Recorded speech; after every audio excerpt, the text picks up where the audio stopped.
the early 19th century, when Niepce and Daguerre took a picture, the subject had to pose for at least half an hour.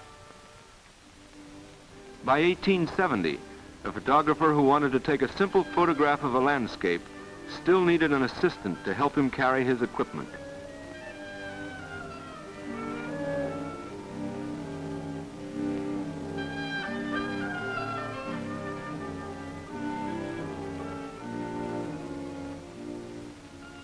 Looking at this complicated portable laboratory, with its boxes and bottles, its platters and jars, it is quite obvious that today's motion picture camera, which photographs 24 pictures per second, was beyond anyone's wildest imagination.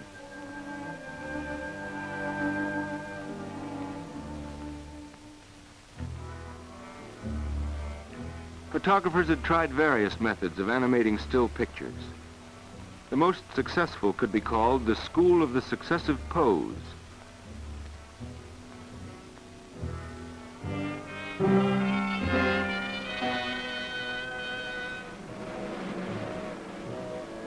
They knew that a movement had to be broken down into its successive stages. Now, don't move.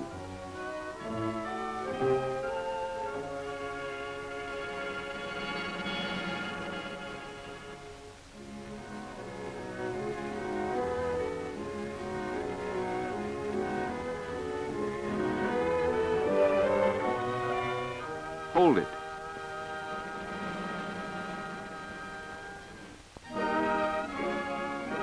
Inventions like the bioscope, phasmatrope, were all attempts to animate still pictures.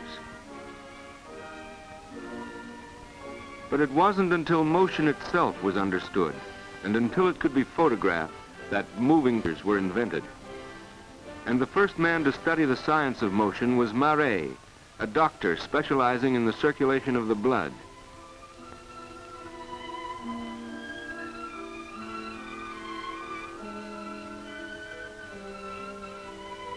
A German inventor, Vierordt, had constructed an instrument which replaced the traditional manner of pulse taking. Marey became interested in the new gadget. The invention consisted of a sharp-pointed needle and a movable piece of wood smeared with soot. It was rigged up so that every beat of the pulse produced a corresponding line on the soot-covered board, and so gave a graph of the patient's pulse. Marey reasoned that if a movement could be transcribed into a visual graph, it could be more easily understood.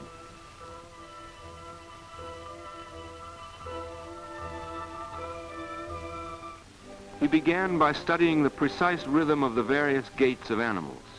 He wanted to determine the exact position of each leg of a horse in motion. He adapted the pulse-taking invention. Instead of one needle, he used 4, one for each leg.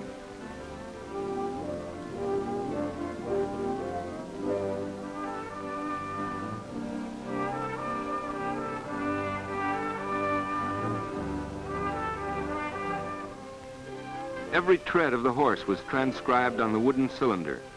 4 separate graphs were recorded.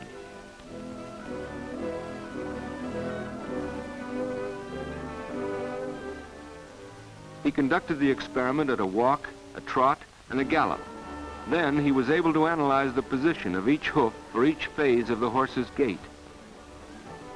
Marey's table showed that in the 3rd beat of a gallop, for example, a horse rests on only one leg.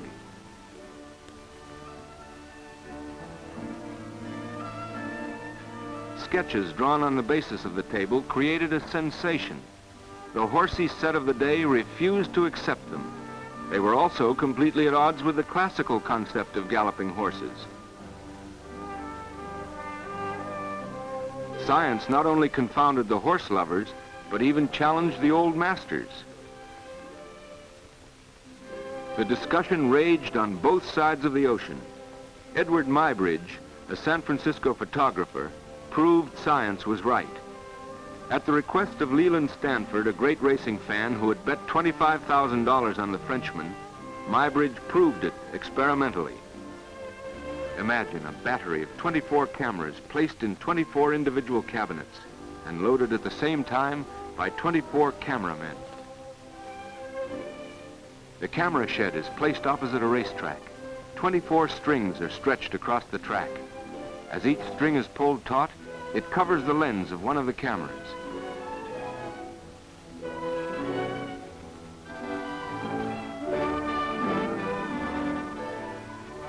The horse starts out. He breaks one string after another. The broken string automatically uncovers the lens, and the horse is photographed at that exact moment. Stanford won his bet. The photographs proved once and for all that a galloping horse rests momentarily on one leg. The album of Muybridge's experiment was sent to Marey. The French scholar was impressed. He decided to try photography too. It should help him to determine with scientific accuracy exactly how a movement took place. His first attempts were unsuccessful. Although he used both a camera he built himself, as well as Muybridge's system of multiple cameras, the results were of little value. They lacked clarity. They were not precise enough. And most important of all, they did not break down a movement into its smallest component parts. Marey set about perfecting an exact camera. By the time he took up his experiments again, he had invented the chronophotograph. He tried it out for the first time at what has today become the Marey Institute in Paris. His camera demanded a special setting, a black background that would not interfere with the subject.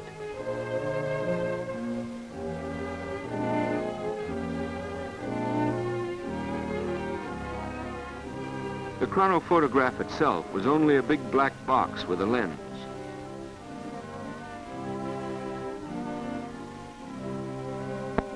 But its shutter was so contrived that it rotated automatically and uncovered the lens at precise, scientifically predetermined intervals.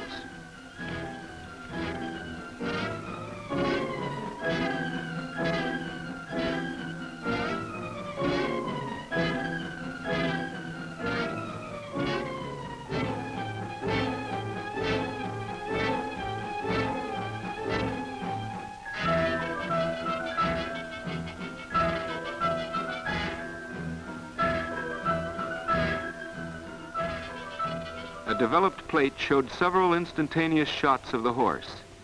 Here was the principle of the motion picture camera, developed for the first time.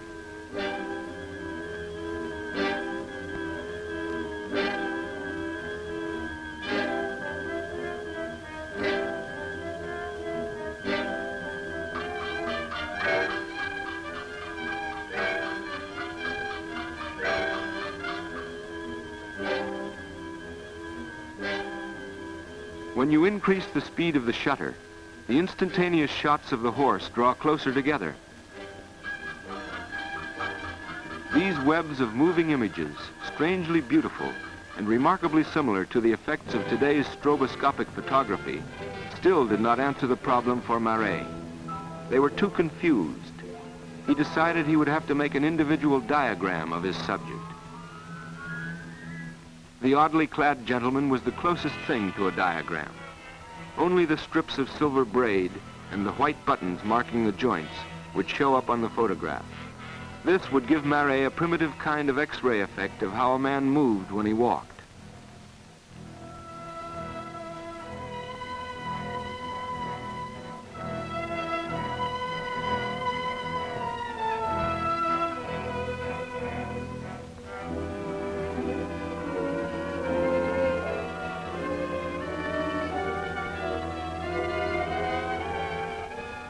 Five years later, at the time the first bicycles appeared, rolls of Kodak film started to replace the photographic plates.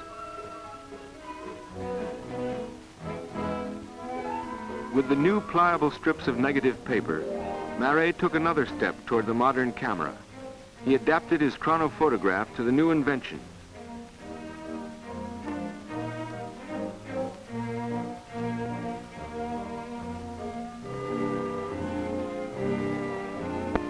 A strip of film moves from one reel to another.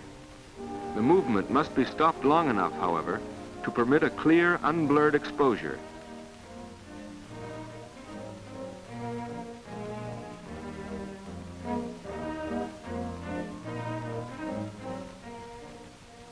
Marey used a clumsy lever for this, which sometimes tore the film or blurred the image. Yet Marey's very crude chronophotograph contained the most important elements of the modern camera. But Marey was primarily interested in the analysis of movement. But to make moving pictures, it was not enough to know that a movement can be broken down into successive fractions of the movement. A way had to be found to photograph them. And this takes us from the contribution of the physician Marey, photographed here by his own chronophotograph, to the inventor of motion picture film itself, the same kind of film, incidentally, on which this history is now being recorded. The Wizard of Menlo Park, the greatest inventor of all times, the man who changed the world by turning night into day, Thomas Edison, had already made possible the reproduction of sound with his phonograph. He became interested in reproducing movement.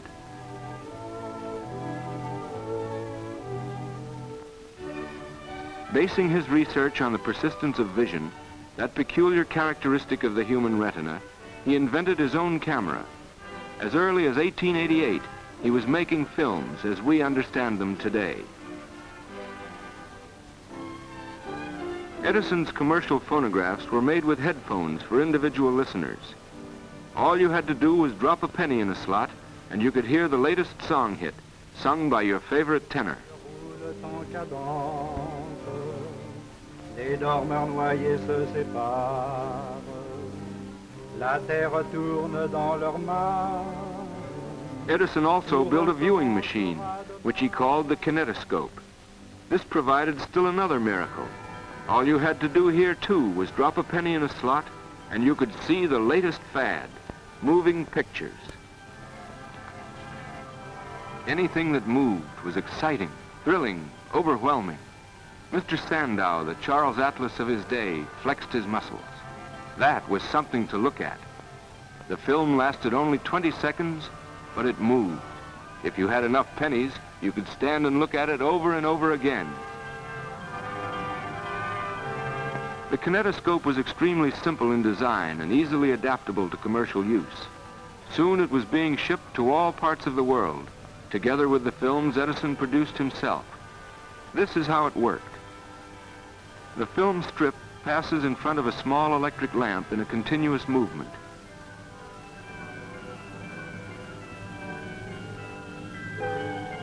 A shutter revolves between the lamp and the film. At each revolution, the lamp is uncovered and lights up only one image of the film. Thus, the optical illusion of continuous movement is created.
At the same time, the Lumiere brothers, photographic manufacturers in Lyon, perfected a projector for a larger audience. This shot of workers coming out of the Lumiere factory was made in 1895.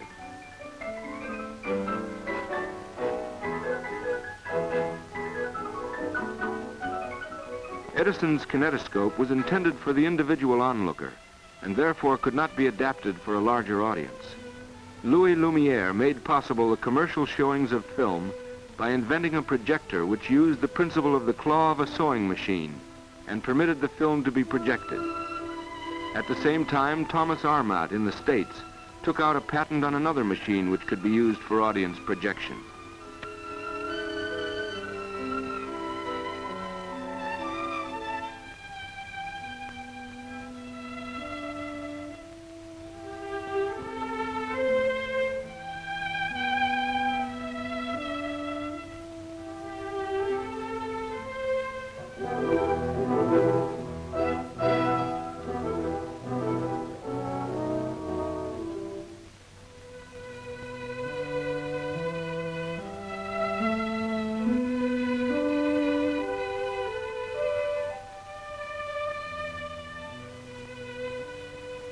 This new invention soon created a new profession, the man with the camera, the man who could record events while they were taking place.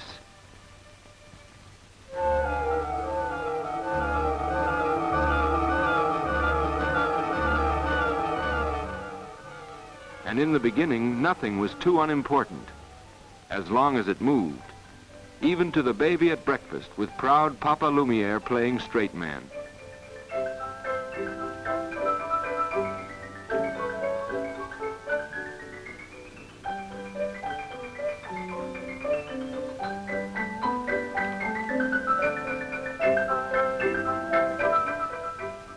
The first public presentation of films took place in 1895. In a very short time, there was at least one public place in every small town that showed films. The audience was baffled by this new modern contrivance, and they came back again and again to look and to marvel. A strange white cloth is suspended from the ceiling. Spectators sit on both sides of the sheet. You pay only half price if you see the film through the sheet. The projectionist approaches his mysterious apparatus.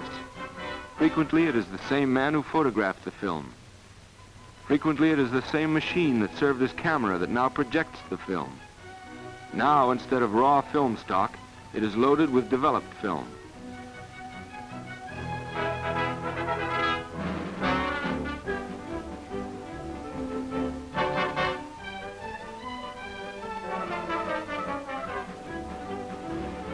Okay, turn down the lights. The modern miracle is about to start.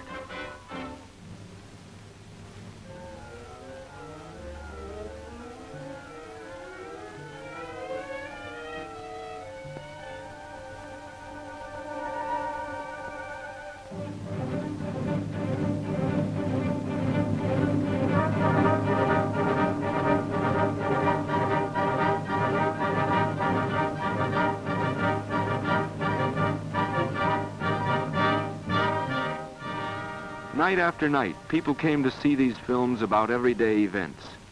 They lasted only 40 seconds. They were collected in an ordinary wastebasket, but they moved. The